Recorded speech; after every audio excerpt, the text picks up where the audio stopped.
Hey guys, so this is the JD1, a pair of in-ear monitors which is a result of a collaboration between Headphonezone and FIIO. So this is Headphonezone's first co-branded pair of in-ear monitors. Now after having used this for quite some time, let me just tell you that this in-ear monitor is absolute insanity, especially when it comes to its price to performance ratio. So let me tell you what makes these so incredibly good and why you should absolutely invest in these. Alright, so with that said, let's begin. Now these in-ear monitors come in the usual packaging, nothing too fancy or showy. Sliding off the outer cover, inside the box we get the user manual, a few pairs of different size silicone ear tips, the oxygen-free copper cable that has 2-pin connectors on one end. It's got an inline microphone with multifunction control buttons, and the version I have ends in the 3.5mm jack. And of course you get the JD1 in-ear monitors themselves. Now talking about the specs of the JD1, so this packs a single 10mm driver inside and has an impedance of 24 ohms. Now although these would fall into the category of low impedance in-ear monitors, as always I would always suggest that you invest in a portable DAC, nothing too fancy or expensive, just something that can make these perform to their full potential and they leave nothing in the tank, and what you get is the best audio quality possible. And as always, the one I personally use will be linked in the description below. Now as for the build quality, don't let the low price point fool you because the JD1 has zero compromise. So it's got a metal faceplate on top that is very smooth, it's hand polished and has a slight contour that also looks and feels really nice. The resin is also of very high quality, it's got a very ergonomic fit and it fits snug on your ear, and even for long listening sessions,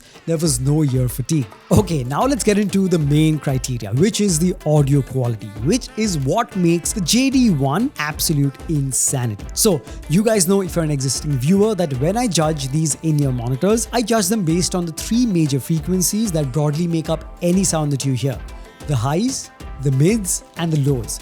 The highs or the treble where the really sharp sounding instruments are, the mids where the vocals are, and the low end or the bass response. Alright, starting off with the higher frequencies or the treble response. Now the highs are extremely detailed where every nuance is rendered with utmost confidence. What impressed me even more was the control over the technicalities in the ultra high frequencies, and even the decay was very smooth. And the sound of cymbals and stringed instruments that fell into the higher frequency range sounded extremely detailed and were very well spaced out as well. And the overall response of the higher frequencies was sparkly, airy, very well controlled, but not sibilant. So although they packed a ton of detail, it was very pleasant, and each time I put these earphones on, it was a surprise because of how well controlled and how detailed it was. Next up, we have the mid frequencies where the vocals are. Again, mid frequencies sounded very well detailed, packing a lot of clarity, and it was separate from the highs as well. But if I'm being very strict and honest, this is the only frequency where on certain tracks I found that the vocals, especially male vocals, sounded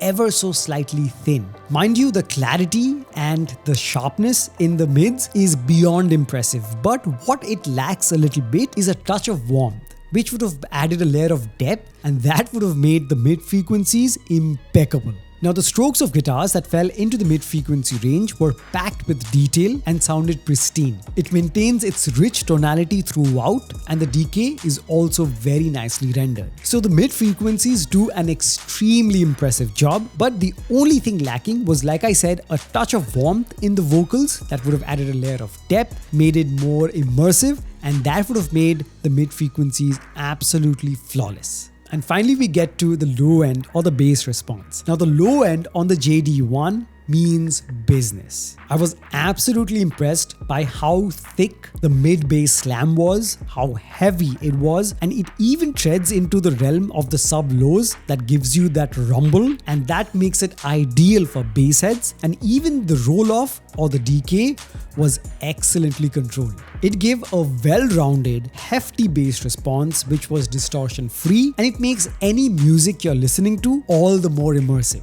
Now, if you're a gamer and you want to pick up these, this would also be a very good choice because the soundstage is fairly wide, and as for the microphone quality, it was A-OK. Now, something that I always mention is that sound signatures are very subjective and very personal. So how you like it might be different from how I like it. So it's always good that when you listen to music using these in-ear monitors, after a point, after having listened to it in its original sound signature, you do tweak around with the equalizer or use a couple of preset EQs to find the best sound signature that suits you and your needs. So for me, again, it was the rock preset that made the overall resolution much better. The bass got even more hefty while maintaining the pristineness of the highs, and it added a bit of warmth to the vocals. So that worked for me. You have to find out what works for you. Alright guys, just to summarize, the JD1, a co-branded pair of in-ear monitors between Headphonezone and FIIO, is an absolute banger. It is something that you should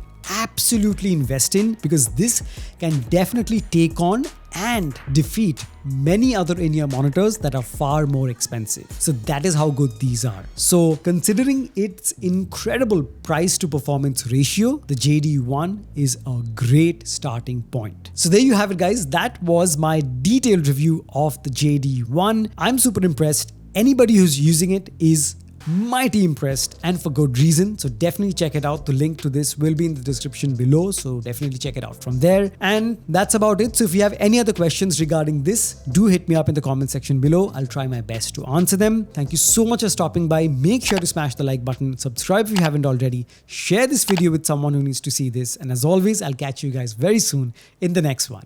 Cheers.